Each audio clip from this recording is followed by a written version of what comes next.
Chapter 9-10. Viley turned to the table and said, "Ladies and gentlemen, please enjoy your reunion. I'll see myself out, please excuse me." Then, he intentionally turned to Trump and said, "Goodbye, Uncle Richard."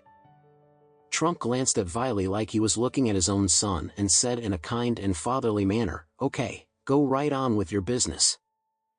Alfie was rather astonished to see Trump. "Oh, you are Mr. Richard, Master Anderson's father-in-law, aren't you?" Trump was surprised that the well-known Alfie, the butler of the Adair family, would know him personally, so he asked with a shocked expression, How do you know me?" "With all due respect, Mr. Richard, Master Anderson is the life savior of the Adair family and everyone in the family is very grateful to his help." "You are his father-in-law, how can I not know you?" Trump gaped in realization. So Alfie knew him purely because of Alex, his son-in-law. He realized that Alex was getting more and more ambitious in his scam. He had thought that he was good enough to be able to fool Don Stephen and Hazel White, but he did not know that Alex had actually fooled the Adair family, the most powerful family in Orris Hill. Viley, who was listening to their exchange, was shocked too. He knew that the Master Anderson Alfie was talking about was Alex, but he didn't know Alex to be so amazing.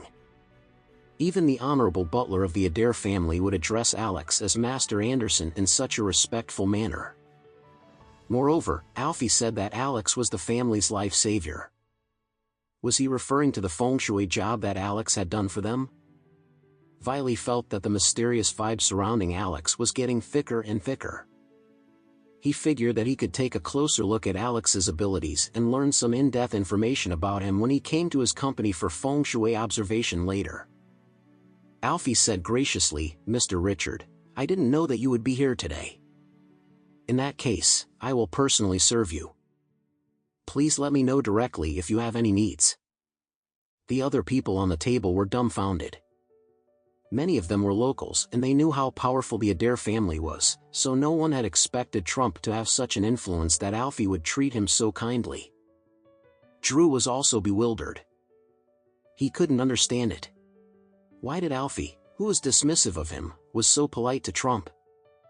He had inquired about Trump lately, he was nothing more than a disgrace now. The Richard family was on the verge of bankruptcy, Trump himself did not have any money on him, and he was simply an old, pathetic loser. So why did Alfie have to treat him so respectfully? Was it mainly because of his son-in-law, whom he referred to as Master Anderson?